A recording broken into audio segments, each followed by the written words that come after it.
We are experiencing a massive strike in professional sports in the US. And it began when the NBA postponed playoff games on Wednesday night after the Milwaukee Bucks refused to play in their matchup to show solidarity with Jacob Blake. We want to show you a bit of the statement that was released yesterday by players from the Milwaukee Bucks.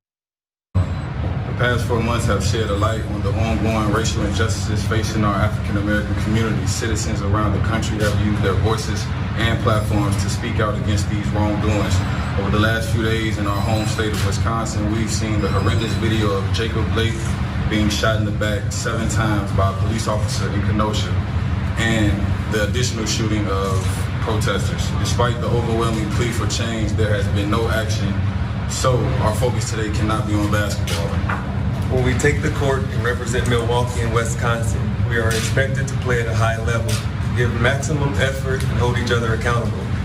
We hold ourselves to that standard, and in this moment, we are demanding the same from lawmakers and law enforcement. We are calling for justice for Jacob Blake and demand the officers be held accountable. For this to occur, it is imperative for the Wisconsin State Legislature to reconvene after months of inaction and take up meaningful measures to address issues of police accountability, brutality, and criminal justice reform.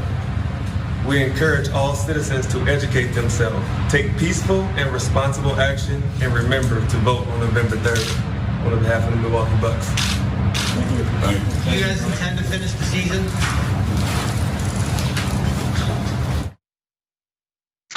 I love that, obviously. I love that they didn't answer questions. And so, look, it started there, it spread rapidly. The strike is now spread beyond the NBA to the WNBA, the MLB, Major League Soccer, and tennis as well. And that's as of when I'm producing this. I don't know exactly where it's gonna be as of right now. But Michael, obviously you spend a lot more time watching sports than I do, at least right now. In the past, I did a variety of sports, but this seems pretty huge. Yeah, it's major, and it's major in what has been a really odd sports year. Obviously, it's been an odd year for everything, but for sports as well. And the NBA is living inside a bubble right now in Orlando, and they're playing their games there so as to avoid COVID, obviously. But that they're all under one roof essentially, and doing this sort of unanimity is so important, and that it's spread to baseball too is important. Baseball is, the Major League Baseball is a tight old boys network there, and this is not the kind of move that they would generally make or endorse. Ownership wouldn't do that, and that to me says more about what's going on than what happened in the NBA. Though of course it's a lot more, it gets more of a highlight. It's the Milwaukee Bucks. They're from the town so close to Kenosha. The Brewers, the baseball team, also didn't play. And I heard one commentator today, someone I actually know, saying that they think it's a big risk for the NBA to do this. They just want to alienate all their Republican fans, which was about as tone deaf a thing as I can imagine. Because it shouldn't be about, this isn't a Republican or a Democrat thing, right? You should have Republicans who say, I understand what you're doing. I understand the frustration. It's not really sort of an idealist thing for me to say that. I don't know why these sorts of things don't galvanize people. Not everybody, but galvanize some people to say, I understand it. You did hear them say that you got to get out and vote on November 3rd. They didn't say how you have to vote, although I think it was probably implicit because of the climate, and maybe that turned some people off. But I just, this is too important. Social justice has to trump fun and games here, and I think that the NBA is realizing that, and it's very, very important. And it's important too because Black role models in America often, and white role models too, but especially in the NBA, it has been the dream of so many African American young men to make it to the NBA. When they see the people that they idolize most speak up and for things that they care about, then it has that much more importance.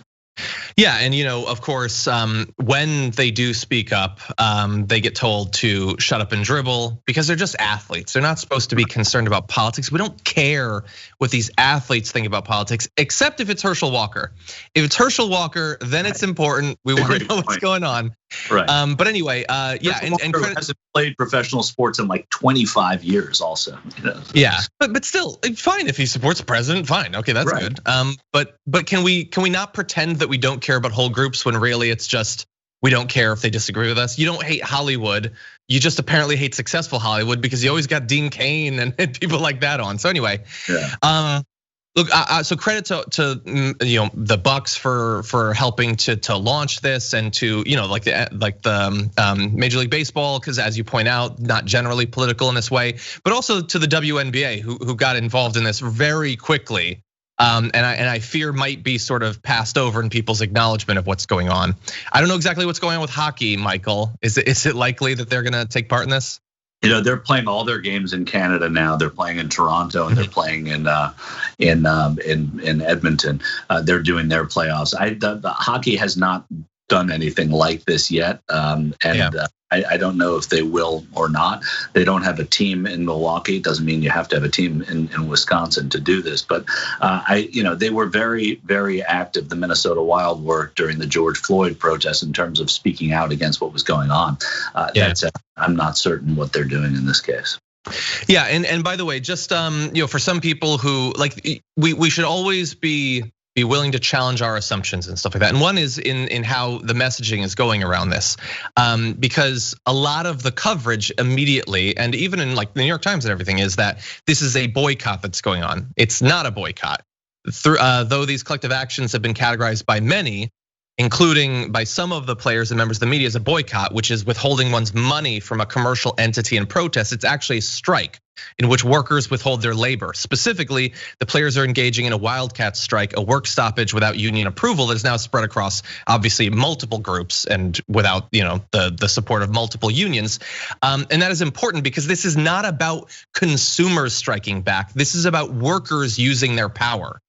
And many people believe that the only way that we're going to get through on a lot of these topics is something far broader than this, including a general strike. And so if this is the beginnings of that, let's call it what it is, I think. I also want to just very briefly mention, so you mentioned that the MLB is involved and they don't generally get involved. This is going to seem stupid. I apologize in advance, but there are people that I look up to that I think have a lot of influence who never get involved in politics, and it frustrates me sometimes. But I noticed one individual who I don't think ever comments on politics tweeted this from Dwayne Johnson: out of respect for Jacob Blake and his family, we'll postpone our Project Rock Under Armour PR3 launch today. I'll keep you posted on a relaunch date. Unbelievable, we're here again. Shot 7 times in the back in front of his kids. There's no progress without humanity. Maybe I'm wrong. The Rock, who's he's got these massive business side and obviously is a huge movie star. He doesn't alienate anyone on social media, but even he is pushing back dates and commenting on this police brutality. Yeah. It's encouraging the more people that do this. And to answer your NHL question, I looked something up while we were talking, and Matt Dumba and Evander Kane, who are African Canadians, who although Dumba may be American, who are prominent. One of them, Dumba, started the Hockey Diversity Alliance. They're criticizing the NHL for not doing enough. They did their moments of silence before some games. They did acknowledge it, even though these games are being played in Toronto and Edmonton. So it's important, that they're trying to get something done there. But as of now, the league hasn't done anything yet.